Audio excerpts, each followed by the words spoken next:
بسم اللہ الرحمن الرحیم۔ آپ نے زمینی آفات کے بارے میں تو سنا ہوگا، مثلا زلزلہ، سیلاب، قتل و غارت اور اس کے نتیجے میں ہونے والی تباہ کاریاں۔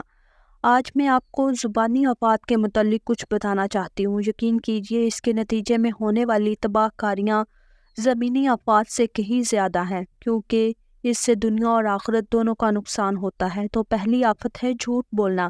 نبی کریم صلی اللہ علیہ وآلہ وسلم نے فرمایا، میرے پاس گزشتہ رات خواب میں 2 آدمی آئے۔ انہوں نے کہا کہ جسے آپ نے دیکھا کہ اس کا جبڑا چیرا جا رہا تھا، وہ بڑا ہی جھوٹا تھا، جو ایک بات کر لیتا اور ساری دنیا میں پھیلا دیتا تھا۔ قیامت تک اس کو یہی سزا ملتی رہے گی۔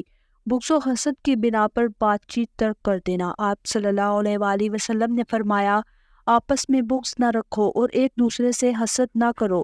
پیٹھ پیچھے کسی کی برائی نہ کرو، بلکہ اللہ کے بندے آپس میں بھائی بھائی بن کر رہو۔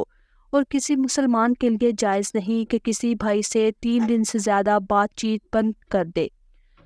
دوغلے شخص کی بات۔ نبی کریم صلی اللہ علیہ وآلہ وسلم نے فرمایا، تم قیامت کے دن اللہ کے ہاں اس شخص کو سب سے بدتر پاؤ گے جو کچھ لوگوں کے سامنے ایک رخ سے آتا ہے اور دوسروں کے سامنے دوسرے رخ سے جاتا ہے۔ چغل خوری۔ نبی کریم صلی اللہ علیہ وآلہ وسلم نے فرمایا، چغل خور جنت میں نہ جائے گا۔ بد کلامی کرنا۔ آپ صلی اللہ علیہ وآلہ وسلم نے فرمایا، عائشہ رضی اللہ تعالیٰ عنہا وہ آدمی بدترین ہے جسے اس کی بد کلامی کے ڈر سے لوگ چھوڑ دیں۔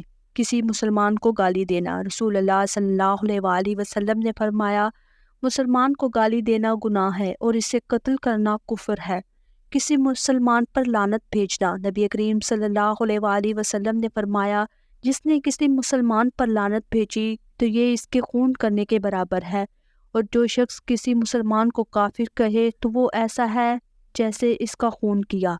بدگمانی اور دوسروں کے عیب تلاش کرنا۔ سورہ الحجرات میں اللہ تعالیٰ فرماتے ہیں کہ اے ایمان والو، بہت سی بدگمانیوں سے بچو، بے شک بعض بدگمانیاں گناہ ہوتی ہیں، اور کسی کے عیوب کی ڈھونڈ ٹٹول نہ کرو۔ رسول اللہ صلی اللہ علیہ وآلہ وسلم نے فرمایا، بدگمانی سے بچتے رہو۔ بدگمانی اکثر تحقیق کے بعد جھوٹی ثابت ہوتی ہے، اور کسی کے عیب ڈھونڈنے کے پیچھے نہ پڑو۔ کسی کا عیب خواہ مت ٹٹولو اور کسی کے بھاؤ پر بھاؤ مت بڑھاؤ۔ اپنے مسلمان بھائی کو کافر کہنا۔ رسول اللہ صلی اللہ علیہ وآلہ وسلم نے فرمایا، جس شخص نے بھی اپنے کسی بھائی کو کہا کہ اے کافر، تو دونوں میں سے ایک کافر ہو گیا۔ کسی قوم کا مذاق اڑانا۔ اللہ سبحانہ وتعالیٰ سورہ الحجرات میں فرماتے ہیں کہ اے ایمان والو، کوئی قوم کسی دوسری قوم کا مذاق نہ بنائے، اسے حقیر نہ جانا جائے کہ کیا معلوم شاید وہ اس سے اللہ کے نزدیک بہتر ہو۔ غیبت کرنا۔ اللہ تعالیٰ قرآن مجید میں ارشاد فرماتے ہیں، اور تم میں بعض بات کی غیبت نہ کرے۔ کیا تم میں کوئی چاہتا ہے کہ اپنے مردہ بھائی کا گوشت کھائے؟ تم اسے ناپسند کرو گے، اور اللہ سے ڈرو، یقیناً اللہ توبہ قبول کرنے والا اور رحم کرنے والا ہے۔ کسی کی تعریف میں مبالغہ کرنا۔